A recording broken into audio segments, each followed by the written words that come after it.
Set against the magnificent backdrop of the Alps in January, Montecarlo provided the venue for the first round of the 1999 FIA World Rally Championship. As the oldest event of its kind, the Montecarlo Rally carries much prestige, in addition to presenting the teams and drivers with challenges unique to the Principality.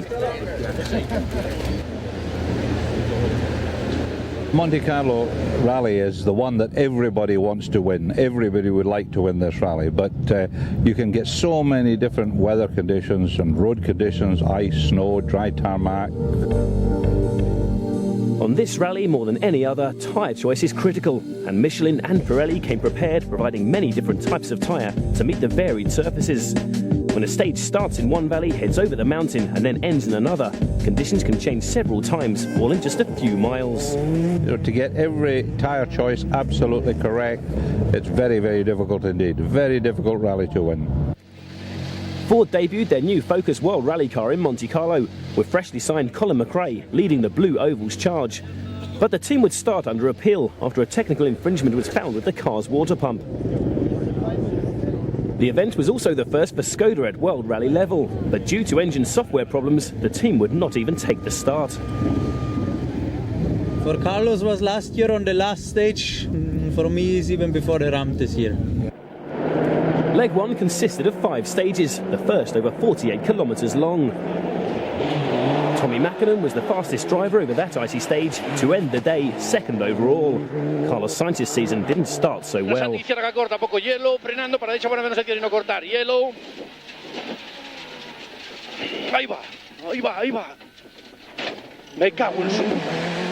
That was the first of 2 accidents for the Spaniard, the second ending his rally.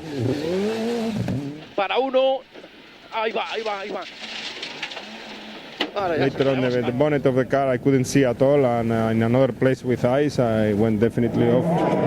Colin McRae won the final 2 stages to end the leg in 6th. 6 crest, 54 left plus tightens into slow 3 right over narrow bridge. 4-time world champion Juha Kankkunen demonstrated his vast experience, placing his Subaru Impreza 3rd overall. The Finn drove consistently to negotiate the treacherous conditions of the early stages, a feat Didier Auriol couldn't quite match.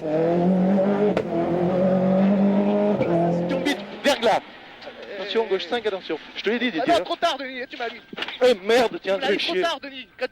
Tu me l'annonces. Eh merde!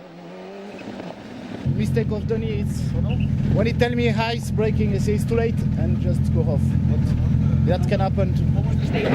The Frenchman wasn't the only driver having problems with pace notes. Nice, baby.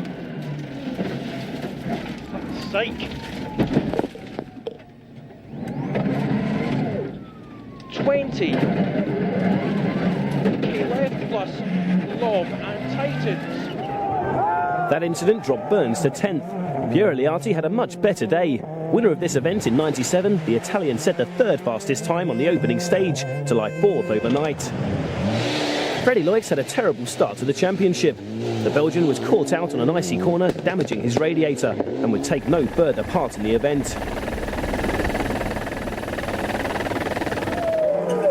Gilles Panizzi, driving a privately entered Subaru, was the sensation of the day.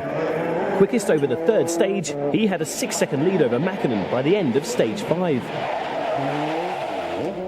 The second leg of the rally took the drivers from Gap to Monaco, over 155 kilometres of special stages. A cold and early morning awaited Gilles Panizzi, running first on the road. The Frenchman got off to a good start, posting the fastest time over the 6th stage. However, an incorrect tyre choice later in the day, coupled with a stall, cost the Subaru driver time and dropped him to 2nd behind Tommy Mäkinen. The Mitsubishi driver won 2 of the day's stages, finishing the leg with a comfortable cushion of 1 minute 45 seconds. With 4 stages left to run, the team looked good for its 5th consecutive win.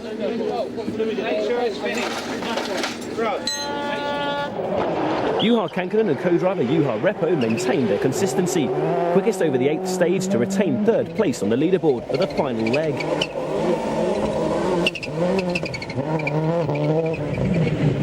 Liati couldn't sustain his pace though, losing his brakes with 2 stages to go, dropping back to 9th. Bruno Thierry started the day in 5th, but failed to get to grips with the 99 Impreza and fell to 6th place. Colin McRae won the last stage of the day, lifting him to 4th.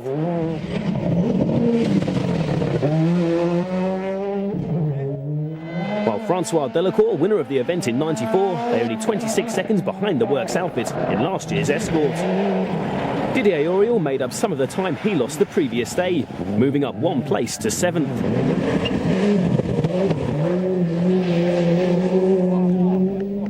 The third and final leg consisted of 109 kilometres of special stages, the first of which would prove decisive. Tommy Mackinnon would struggle on that opening stage, losing time in the treacherous conditions.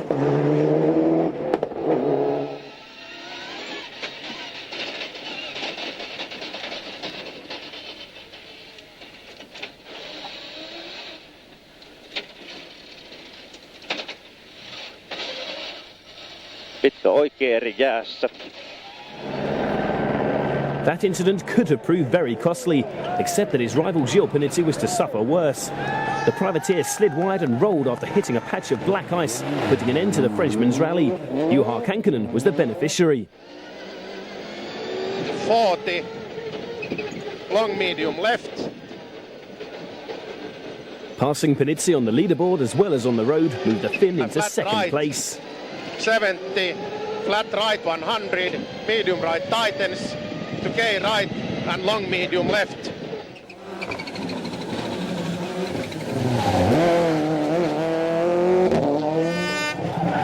A good tyre choice helped Colin McRae post the quickest time on the day's second stage, placing the Focus a very credible third on its debut. But if he is disqualified when the appeal is heard, the highest placed forward would be a privateer. Francois Delacour ran as high as third on the final day.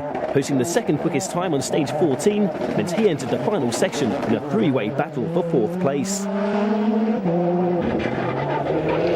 Bruno Thierry looked good for that place after setting the second fastest time on the opening stage, but a puncture dropped him to 6th. The Subaru driver's misfortune was to benefit Didier Auriol. The Toyota driver was quickest over the final section to secure 4th.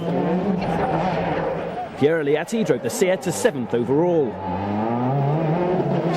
Mackinnon was rarely among the quickest drivers on the final day. The Finn could afford to ease off with Panizzi out and still take victory by over a minute and a half.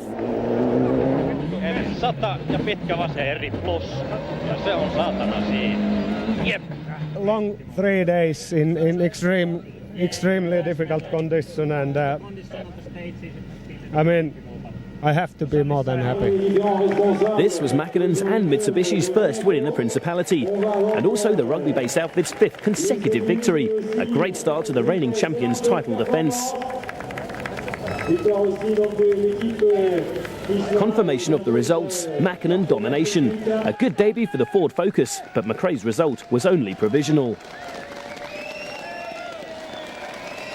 Auriol took the points for third after Ford lost their appeal and McRae was excluded. Liatti took the final point.